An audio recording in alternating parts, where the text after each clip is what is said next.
Batalla de C5N. El año pasado, cuando empezaba la pandemia, cuando empezaba la cuarentena, tardó un mes, estuve revisando los sondeos de opinión, tardó un mes en superar la preocupación por la salud a la preocupación por la economía, que todavía prevalecía entre los intereses de los argentinos. A partir de ese momento y hasta ahora, con toda lógica, la gente ¿en qué piensa? ¿De qué se preocupa? Por distintos avatares vinculados a la pandemia, a la pandemia, a la pandemia y a la pandemia, y luego se preocupa por el empleo y por los precios. Dos aspectos de la economía que son los que más directamente nos llegan y que nos llegan mucho más, por supuesto, después de un año y 3 meses como los que acabamos de vivir. En ese contexto, especialmente complejo, se va a desenvolver la campaña electoral. Y aunque llegan vacunas, y aunque ayer el gobierno se pudo ufanar de haber superado la marca de las 20 millones de dosis que llegaron acá a la Argentina, a pesar de eso subyace la preocupación por los precios, la preocupación por el empleo y especialmente la preocupación por los ingresos. Ingresos que, cuando mañana se conozca la inflación del mes de mayo, van a estar redondeando un semestre más de pérdida salarial, después de haber perdido durante 3 años seguidos, los 2 últimos años de Macri y el primer año de Alberto Fernández, concomitante con la pandemia, haber perdido mucho terreno frente a la inflación. La gran pregunta es, cuando avance más todavía el plan de vacunación, cuando durante el próximo mes estén inoculados ya muchos de los que tenemos más de 18 años y no tenemos ninguna comorbilidad, ¿qué va a pasar con esa preocupación? ¿Cómo se va a potenciar una con otra? ¿Cuál va a primar, el efecto alivio o el efecto al final estábamos jodidos de todas maneras? Esta es una alerta máxima en este momento en el seno del Frente de Todos. Tomó la forma de una discusión interna que se saldó hacia un lado, la política ortodoxa que venía siguiendo Martín Guzmán para frenar la escalada del dólar en septiembre y octubre del año pasado, se dio por terminada después de esa discusión y aunque todos nos distrajimos mirando el debate sobre subsidios y tarifas, la discusión era mucho más profunda y tenía que ver con esto, con el ajuste y su duración. ¿Hasta qué punto puede aguantar una economía tan dependiente del consumo como la Argentina con caídas del salario real, tanto para los que están en el mercado formal como para los que subsisten haciendo changas? En su caso no es un salario, pero son ingresos populares que también se han ajustado muy severamente, más todavía que los que tienen un trabajo en blanco. El riesgo es que cuando mañana se conozca la inflación, que por la información que tengo yo va a estar por debajo del 4%, pero todavía muy por encima del 3%, el riesgo es que se termine de consumar este año un experimento que hasta ahora no vimos nunca. 4 años seguidos de pérdida de poder adquisitivo del salario en democracia. Hasta ahora, ni siquiera en el momento más aciago de la debacle de la convertibilidad, se dio que durante 4 años seguidos, repito, 4 años seguidos, se perdiera terreno desde los ingresos contra la inflación. Y este experimento es un experimento de consecuencias todavía políticamente imprevisibles. Imprevisibles. Está la inflación ya prácticamente a los pies del 29% que había dicho el gobierno que íbamos a tener durante todo este año. Fíjate, abril acumulaba 17,6%, ahora con un poquito más de 3% va a acumular cerca del 21% en 5 meses. 21% en menos de un semestre. Cuando, repito, todavía falta junio, que va a marcar cerca del 3% también. Todavía falta ver qué pasa en la segunda mitad del año, cuando el gobierno ya apuesta a un freno, a una especie de freno de mano, a un congelamiento de un montón de variables, la nafta, el dólar, los servicios públicos, que, bueno, necesariamente tiene que hacer que los precios en algún momento se detengan. Pero decía, las consecuencias políticas de esto son imprevisibles y hay que escuchar con mucha atención lo que nos dijo Nancy Fraser, la teórica política y filósofa estadounidense que mostramos el martes pasado y el martes anterior. Nancy Fraser lo que decía es, un votante puede inclinarse por la extrema izquierda en una elección y por la extrema derecha en la siguiente, sin ningún problema, sin ningún problema. Pasó con Sanders y Trump en Estados Unidos, pasa con el PP y Podemos y Vox en España, pasó con Bolsonaro y con Lula también. Fíjense lo que es el fenómeno de Lula ahora de cara a las elecciones del año que viene. Ahora, digo imprevisible también por la volatilidad que muestra América Latina en términos electorales, en términos políticos, en este último tiempo. Mirá estos mapas, porque son realmente muy llamativos de ver en su contraste. Vamos a empezar por el de 2015. En 2015, voy a procurar evitar la etiqueta izquierda o derecha. Digamos, gobiernos identificados más con políticas pro mercado y gobiernos más distribucionistas, podríamos llamar, o más amigos de Estados Unidos y menos. Bueno, en 2015, antes del recambio, parecía estar pintada de rojo América Latina. Fíjense, con la excepción del Paraguay de Horacio Cartés, el amigo de Macri, estaba, bueno, también Gustavo Santos en Colombia y Enrique Peña Nieto en México, pero todo el resto, Maduro, Correa, Dilma Rousseff, Evo Morales, Pepe Mujica, Michelle Bachelet, Cristina Fernández de Kirchner, parecía conformar una especie de homogeneidad progresista. Claro, era mucho después de aquella Latinoamérica de Lula, Evo, Chávez, de 2005 hasta 2007, 2008, ¿no? Que fue algo mucho más contundente. ¿Qué pasó en 2019? En 2019 parecía haberse cambiado la página, parecía inaugurarse un ciclo de gobiernos pro mercado en toda la región.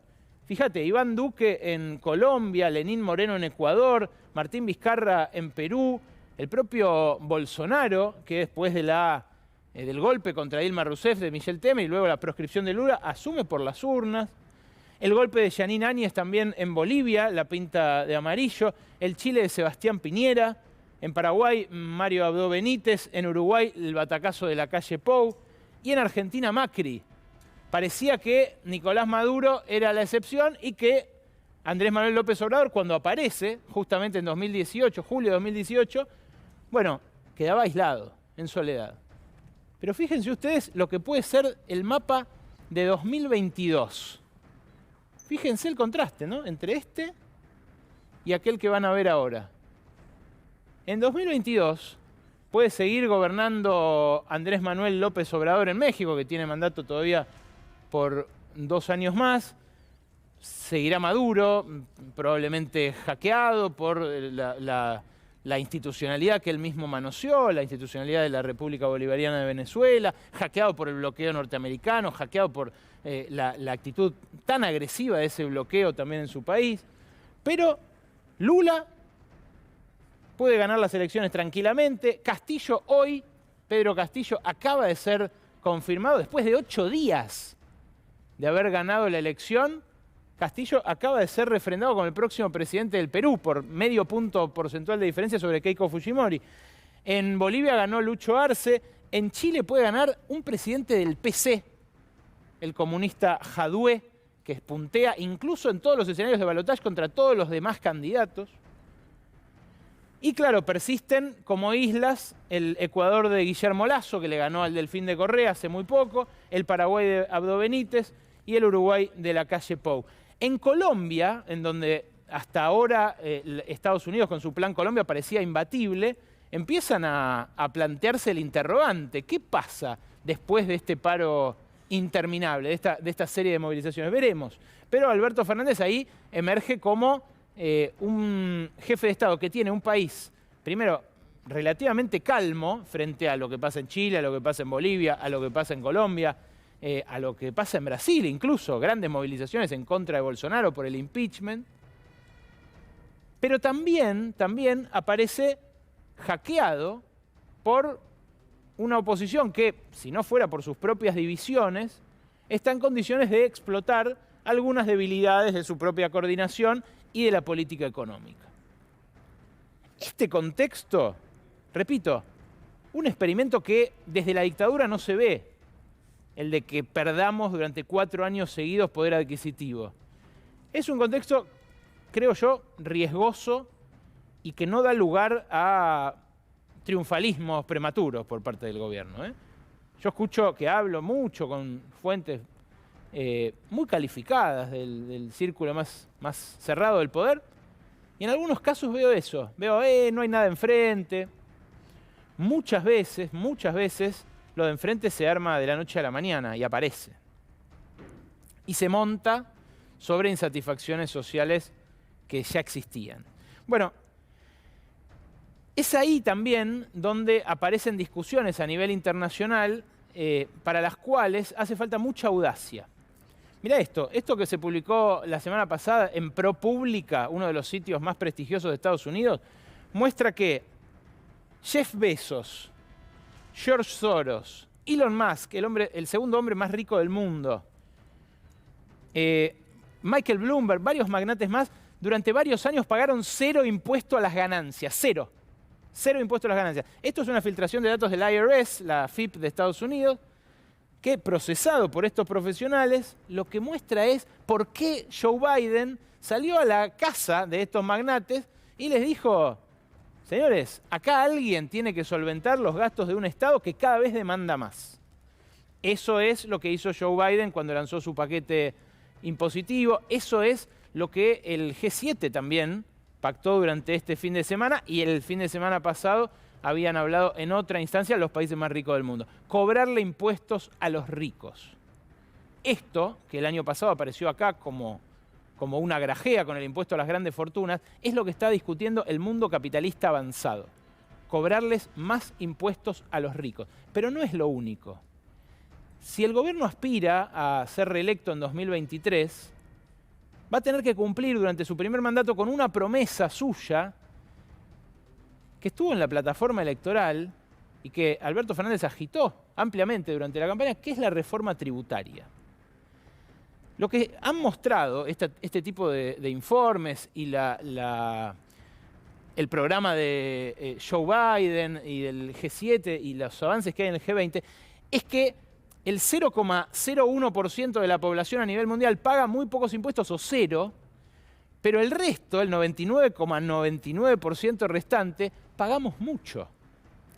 Y esto es algo que por lo general suele usar el empresario grande, suele usar de escudo humano al pyme y dice: acá todas las pymes tenemos una gran presión. No. Hay que mirar bien ese límite, porque efectivamente si vos tenés un negocio, si vos inventás algo, si vos desarrollás algo, probablemente pagues muchos impuestos. Y si vos ganás más de 100 lucas, que no sos rico, probablemente también pagues muchos impuestos en comparación con los impuestos que pagan los más ricos. Obviamente, en un país tan empobrecido como la Argentina, es justo que quien gana más de 150.000 pesos pague ganancias. Incluso te diría haberlos aliviado a ellos, a estos contribuyentes con 50.000 millones de pesos antes que a los monotributistas, que recién esta semana se acordaron por el escándalo que se armó, y no era precisamente lo más justo. Pero estas discusiones aparecen en todo el planeta y la pandemia las catalizó. Entonces, es muy importante que las tengamos. Que no discutamos estupideces sobre lo que dice un opositor para intentar llevarse agua para su molino. Lo importante es que después de la pandemia, si las vacunas nos dejan salir de la pandemia, se revierta una injusticia económica que se profundizó muchísimo hasta ahora durante la pandemia y en los 2 años previos. Hoy vamos a hablar de esto, por supuesto, porque los gremios están pidiendo reabrir todas las paritarias que se cerraron con esa pauta del 29%. Y hoy vamos a hablar de las paritarias. Viene Beto Pianelli en un ratito, el secretario general de los metrodelegados. Viene también un empresario pyme que quiero que conozcan, que va a contar su experiencia, y un economista que va a completar la discusión, el prestigioso Daniel Kotzer, que tiene la gentileza de acompañarnos. Pero es un tema que va a recorrer los próximos meses. ¿Vamos a seguir perdiendo la carrera, los ingresos frente a la inflación? Es el tema central de hoy acá en Brotes Verdes.